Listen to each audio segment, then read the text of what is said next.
Well, here we go. Kavalan Distillery, Taiwanese whiskey, fast becoming one of my favorite whiskies to try. I've had the pleasure of a friend going over there and grabbing a Distillery Exclusive, which they have been drinking a lot of, and I've had a little bit. So I'm gonna do a bit of a review before this bottle empties up. And the reason why I'm doing Kavalan at the moment is that I'm planning a trip to Taiwan. So if anyone has any good comments of places to go, please leave a bit of a comment of bars and towns and all that kind of stuff. And I will be going to see the distillery and also going to see the bar for this.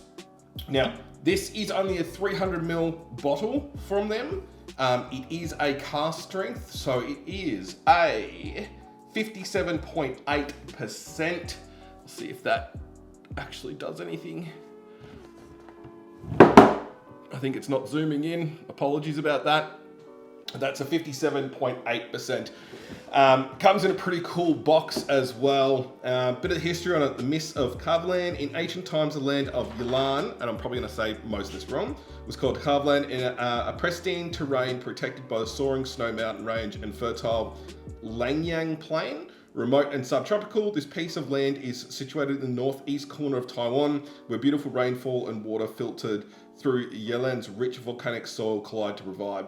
Kavalan's mineral-rich water source, the history and terroir of this land have combined to create the exquisite whiskey. So what I do know, as I've probably done a review, I think we did a number 2 review or something like that.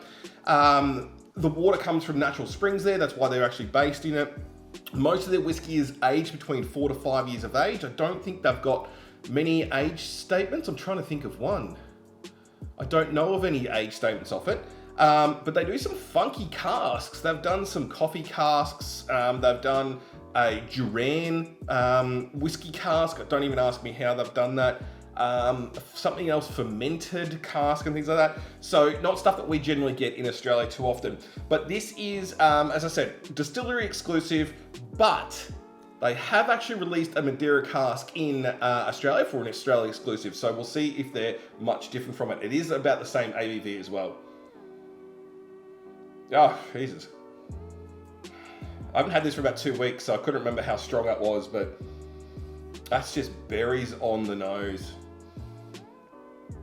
Oh. And I'm already going to tell you this. It's fantastic whiskey. So if you want to skip to the end, that's it. It's fantastic whiskey.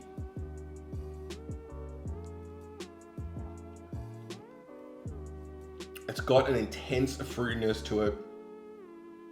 Get a lot of that strawberry jams, the berry jams. Stewed jams, there we go. And dare I say, I've actually picked on someone saying this once before, but I want to make sure. Ever had pink fairy floss? Ending of that first hit gets a little bit of that pink fairy floss from it. Definitely ends up with a little caramel into it as well. One of the guys we had some drinks with of this, he mentioned that he was getting a bit of almonds. I'm not getting any almonds in it. That's a bit of a thing. That one warms your mouth. It brings the saliva straight from your mouth and just really makes it hit really hard. Sits for a long time and getting a bit of a tobacco at the end of it, which I'm starting to smoke a bit more cigars. I'm really enjoying that at the moment. That's actually a kind of profile that I don't mind now in my whiskey, where I wasn't a big fan of it before. So my report on this one is it is a fantastic whiskey. I would go out if you can find, if there's, I don't even know how long ago the Australian Madeira Cask exclusive they had. But if you can find it, get it. 700 mils. I think it was like $300 or $400-ish. I think it's well worth it.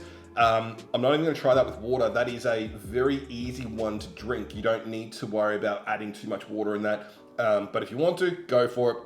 Please leave a comment down below. Let me know if you've had this one before or the Australian version, and also if you've got any Taiwan experiences or places I need to visit. I'll catch you soon.